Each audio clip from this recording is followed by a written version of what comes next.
akan saya laksanakan, dan saya akan ikut membicarakan masalah cipta, rasa, dan karsa.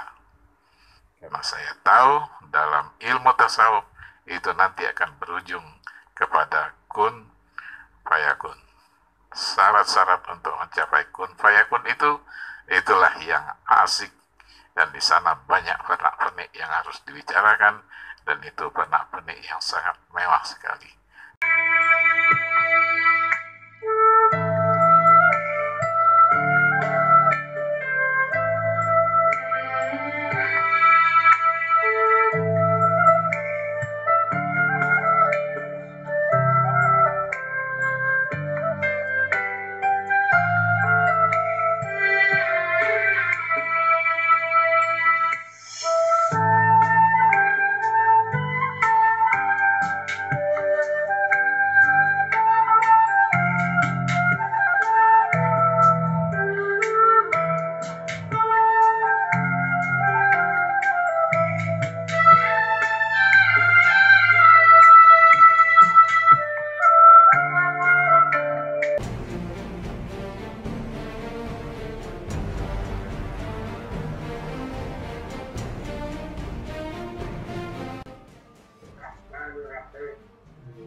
Apapun yang terjadi sampai saya mati, saya berpegang la ilaha illallah.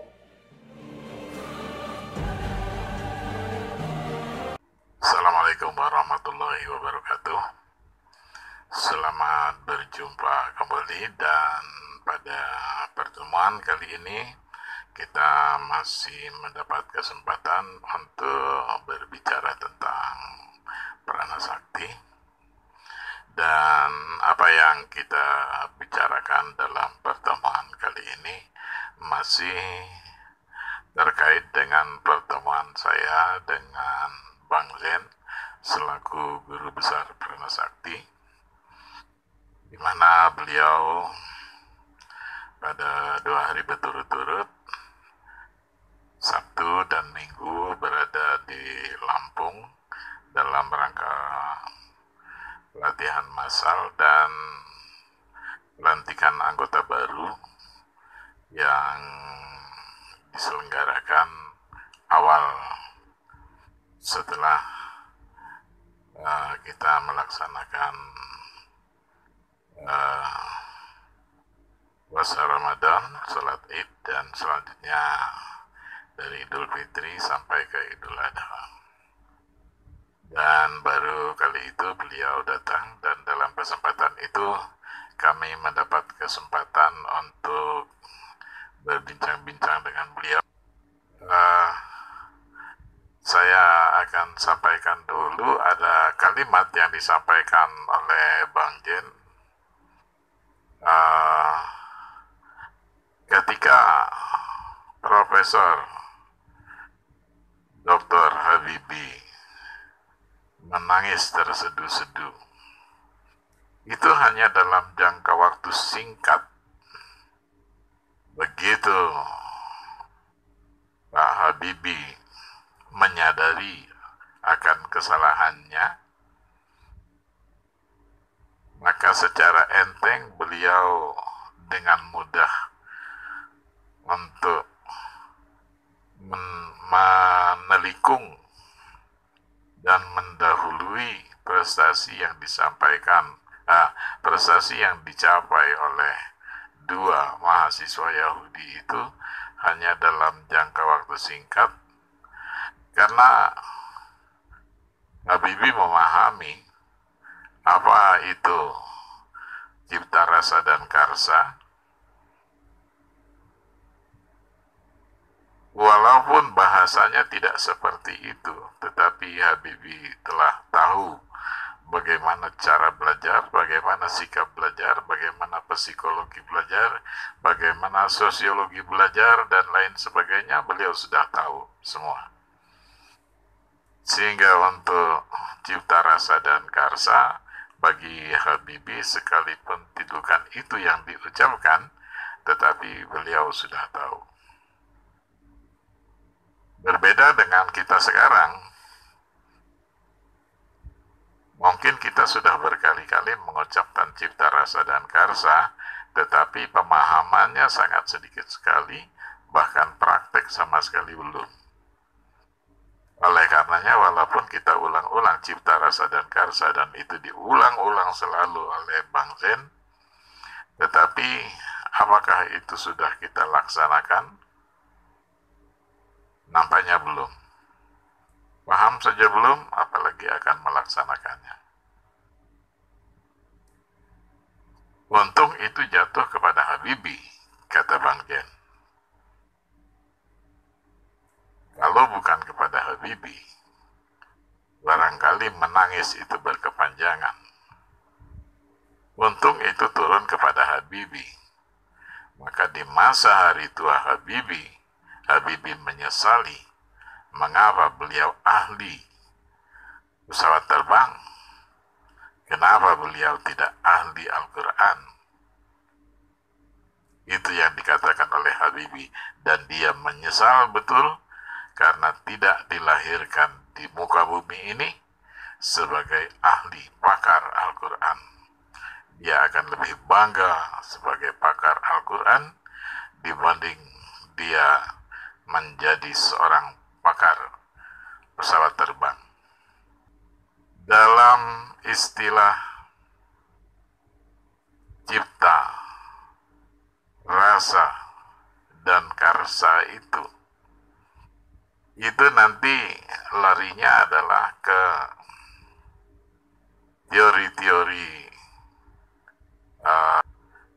teori-teori tasawuf yang harus dipakai, yang nanti berujung ketika dahulu oleh para ulama, teori itu nanti berujung kepada Sabdo Pandito Ratu. Sabdo Pandito Ratu itu artinya apa yang diucapkan ini menjadi hukum, apa yang diucapkan itu menjadi kenyataan. Tetapi dalam teori agama, bukan Sabdo Pandito Ratu namanya, tetapi teori itu nanti akan berujung kepada satu titik yang disebut dengan kun fayakun. Dengan modalnya cipta, rasa, dan karsa. Itu nanti bisa dilakukan oleh prana sakti, oleh anggota-anggota prasakti akan mencapai itu semua apabila itu sudah dilakukan dengan sesempurna mungkin, terutama dari segi gerak-gerak jurus prana sakti dan pernapasan prana sakti. Jadi jangan dikira jurus prana sakti itu adalah sesuatu yang untuk hanya mencari keringat saja, dan nafas prana sakti itu hanya sesuatu pelengkap saja, tapi tidak. Itu merupakan sesuatu yang sangat penting di dalam trilogi prana sakti, di mana saya selalu katakan bahwa untuk prana sakti itu, untuk mengetahui prana sakti itu, 3 hal yang harus dipelajari oleh orang untuk mengetahui prana sakti. Yang pertama adalah jurus-jurus prana sakti, yang kedua sistem pernafasan prana sakti, yang ketiga kaidah dan akidah prana sakti. Dan saya sadar bahwa kita untuk mengetahui atau mencapai sesuatu menggunakan daya cipta rasa dan karsa itu memang harus didukung oleh jurus dan pernafasan. Baru kita akan menemukan bukti. Dan kalau dalam bahasa Jawa pada saat itu diterapkan juga di tanah Jawa dan di beberapa lain yang diterapkan di beberapa kesultanan, baik di Nusantara maupun kesultanan di luar Nusantara, cipta, rasa, dan karsa itu menjadi pegangan bagi para dai. Pada saat itu yang namanya dai, ahli dakwah itu harus memiliki tiga keterampilan untuk seorang bisa berdakwah di zaman itu. Satu, seseorang harus dakwah itu selain mengerti agama, ada dua lagi yang dia harus mengerti. Satu, mengerti agama. Kedua, dia harus mengerti bisnis. Yang ketiga, dia harus mengerti pengobatan dan ilmu bela diri. Ilmu bela diri dan pengobatan ini dua hal yang tidak bisa dipisahkan. Dua tetapi satu, satu tetapi dua. Jadi syarat untuk menjadi dai pada saat itu bisa mengerti agama. Yang kedua, mengerti ekonomi dan berhasil dalam dunia bisnis. Yang ketiga, dia mengerti obat-obatan dan dia paham serta mampu melaksanakan bela diri. Jadi bela diri dan mengobat sekaligus, dan dia sebagai saudagar sekaligus, dan dia sebagai dai atau orang yang memahami agama sekaligus. Itulah sebabnya, karena ini dilakukan oleh tokoh yang memiliki kemampuan seperti itu, maka pada saat itu Islam di Nusantara, Islam di berbagai tempat itu mencapai 90%. 90% masyarakat itu adalah sebagai pemeluk agama Islam. Itu pula sebabnya pada saat itu juga ketika kita meneliti atau menghitung jumlah orang yang buta huruf, ternyata yang bisa membaca huruf Latin itu hanya sekitar 30%-an orang. 30% bisa membaca huruf Latin, asal membaca, dan itu pun tidak cepat, lambat sekali membacanya. Tetapi 90% itu bisa membaca huruf Arab, hijaiyah Arab, dengan transfer dari huruf Latin menggunakan huruf Arab itu, maka secepat kilat juga masyarakat Indonesia bisa membaca dan terlepas dari siksaan yang namanya buta huruf, dan hanya dalam waktu singkat masyarakat Indonesia bisa tulis menulis. Itu yang dialami, dan itu semua dilakukan pada saat itu dengan cipta, rasa, dan karsa. Saudara-saudara sekalian, saya bukan tidak mau atau tidak ingin mengikuti petunjuk Bang Jen yang disampaikan pada hari Minggu tanggal 23 Agustus kemarin. Tapi saya ingin menunda. Saya ingin menyelesaikan apa yang terlambat saya bahas.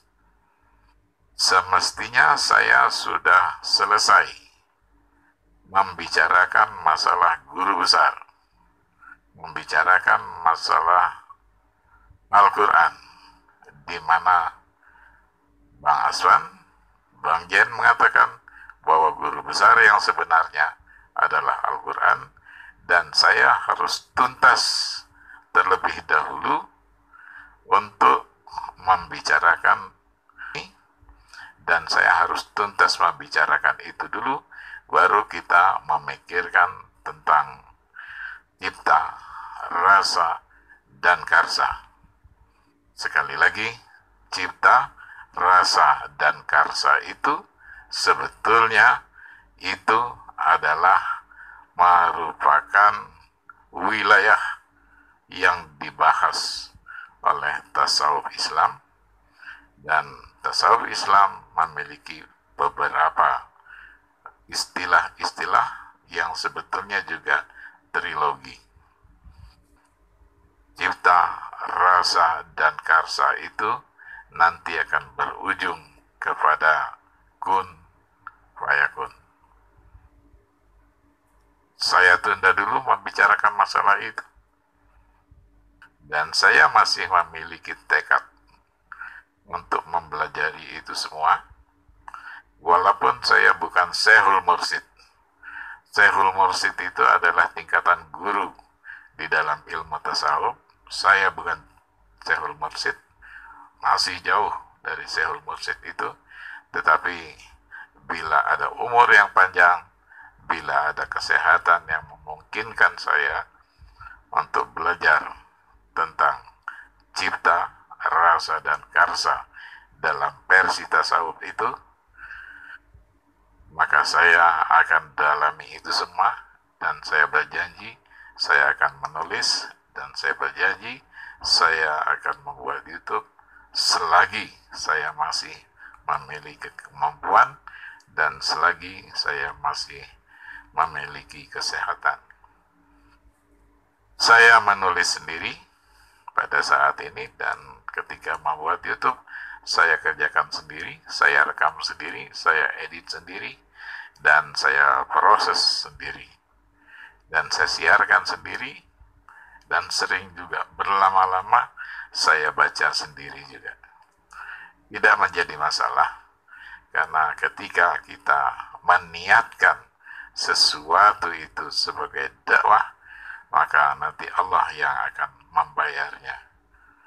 Karena dakwah ini adalah perintah dari Allah bahwa hendaklah ada sebagian daripada kamu yang mengajak, sebagian daripada kamu yang menjelaskan, sebagian daripada kamu yang memberitahukan, dan lain sebagainya. Dan itu menurut saya ibadah.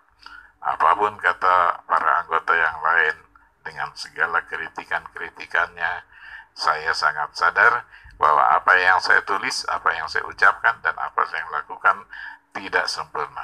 Jauh dari sempurna.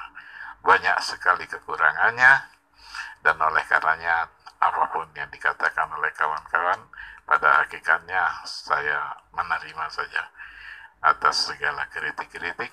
Hanya harapan saya kalau bisa kritikan itu disampaikan secara lebih mendidik.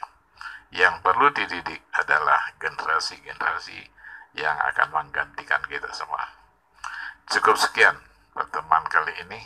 Sekali lagi saya memohon maaf kepada Bang Jet. Saya tidak langsung bisa menerima apa yang disarankan oleh Bang Jen kemarin dalam bentuk sindiran, tidak dalam perintah. Kalau yang dahulu perintah, kalau sekarang ini sindiran. Kalau dahulu saya diwajibkan untuk menulis oleh Bang Jen, tetapi sekarang rasanya hanya sebagai anjuran saja. Tapi walaupun demikian, saya masih berjanji selagi masih ada umur, selagi masih ada kesehatan, insya Allah apa yang disarankan oleh Bang Jen itu akan saya laksanakan, dan saya akan ikut membicarakan masalah cipta, rasa, dan karsa. Karena saya tahu dalam ilmu tasawuf itu nanti akan berujung kepada kun fayakun.